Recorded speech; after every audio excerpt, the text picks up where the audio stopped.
Honorable Prime Minister of India, Shri Narendra Modi ji, Honorable Governor of Andhra Pradesh, Shri Narasimhan ji, Honorable Chief Minister of Andhra Pradesh, Shri N. Chandrababu Naidu ji, my dear colleague in the Science and Technology Ministry, Mr. Y.S. Chaudhary, the Vice Chancellor of Shri Venkateshwara University, Dr.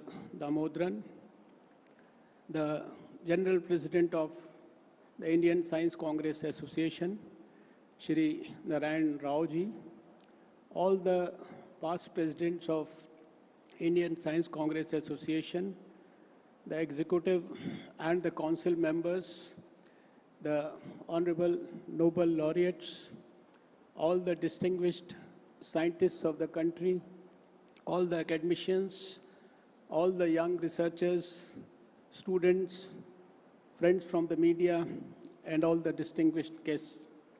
Friends, let me begin by congratulating all the scientists of this country and the members of this Indian Science Congress Association for your great function, your 104th Indian Science Congress. I convey my good wishes to all of you on behalf of all our colleagues, and of course the Prime Minister is going to wish you all himself. Friends, I have appreciated that this particular event is one of those rare events, and maybe the scientists of the country are very privileged in the sense that this is one of the few events of the country which has consistently received the blessings of the Prime Minister of India since independence. I don't know of any other event like this, and this is the blessing that you are getting from the Prime Minister of India right from the independence. And when I recall that this association had presidents like Acharya P.C. Ray, Sir C.V. Raman, Professor Jagdish Chand Bose, Dr. Kasturi Rangan, Dr. Homi Bhabha, Dr. Mashelkar, Dr. Swaminathan, Dr. M.G.K. Menon, and many other distinguished scientists of this country, it further enhances the image of this organization in the eyes of the whole world. Friends, science is something which has always brought and kept the national glory on a very, very high pedestal. Right from the days of Charak, Shushruth, or Aryabhatta in the past, or the great people like Dr. C.V. Raman, Visvesvaraya, and Acharya Jagdish Chand Bose. In the yesteryears, all through the history of India, we have seen that because of the presence of science and because of the presence of the contribution of scientists of India, we have assured that India strives through these challenges, various types of challenges that it faces, and science is always there to help it.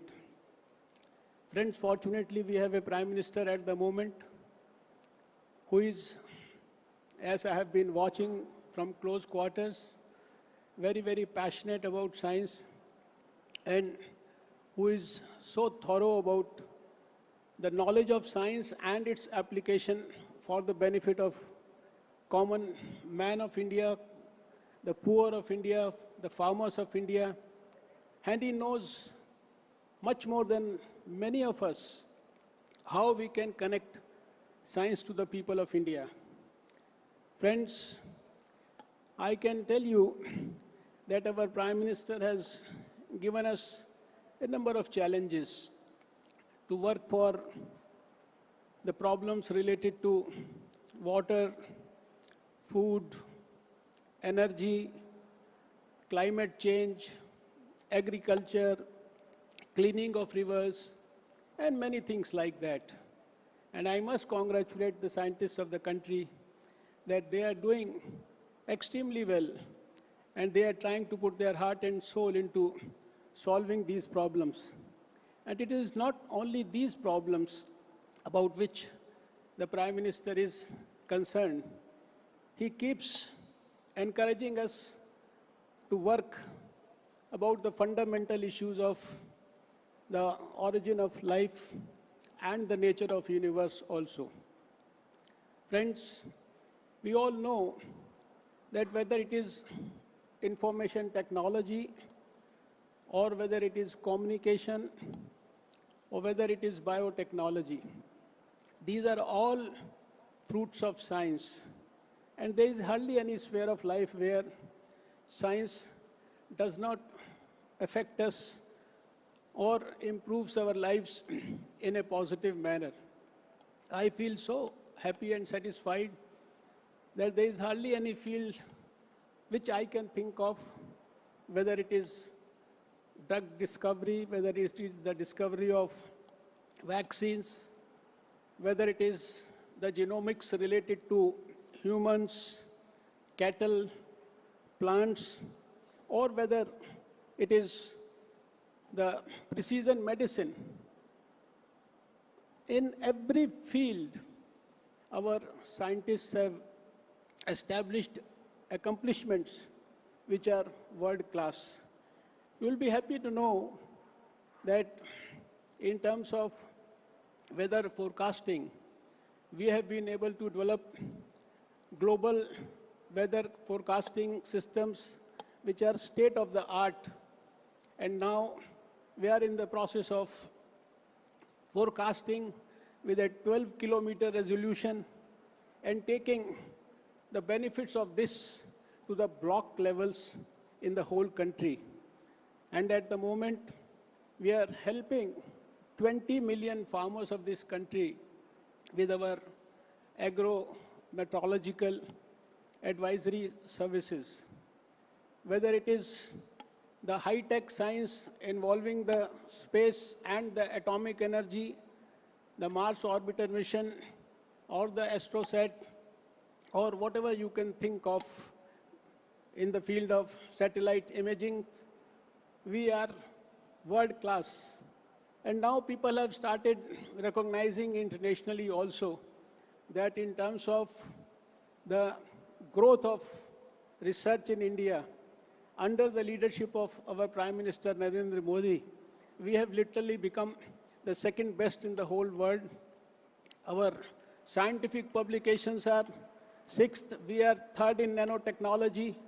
Our impact factors have started improving at a very, very fast pace. And there is hardly anything that I can think of in which we are inferior to anyone who is the best in the whole world. We have international collaborations with a number of countries on number of issues. Last 2 years, we organized the India International Science Festival, which saw the participation of 10,000 scientists and thousands of students from virtually every village, the adopted village of the parliament member. Our Prime Minister has been very kind to ensure that a high-powered committee looks after the interests of the women scientists, and his startup and stand-up movement ensures that every youth of India who has an idea, whose idea needs to be supported to become an entrepreneur, the whole government under the leadership of Mr. Narendra Modi is standing behind that youth like a rock. And finally, friends, I have a strong appeal to make to you. This conference is themed at Science and Technology for National Development. You know our Prime Minister is synonym with development. Day in and day out, he is always thinking about development, always concerned about the welfare of the poor and the farmers. And this is where I want that in 2017, while you are thinking of your personal glory, your publications, the impact factor of the papers that you go forward with, please make sure that we have a drastic change in our thinking and we start working on the fundamental issues and the fundamental problems of this country on which our Prime Minister has dedicated himself, and the whole of science and technology and the impact factor of your research will be judged by the government on the basis of what we are able to deliver to the people of India, what we can actually change for the betterment of the poor of this India. And I'm sure the scientific community has a lot to offer to the Prime Minister of India. I can assure on your behalf to the Prime Minister of India that we will help him solidly to realize his dreams of making India once again the greatest power on earth, which will help every human being on earth with the best possible avenues. Thank you so much. Namaskar. Jai Hind. Bharat Mata ki Jai.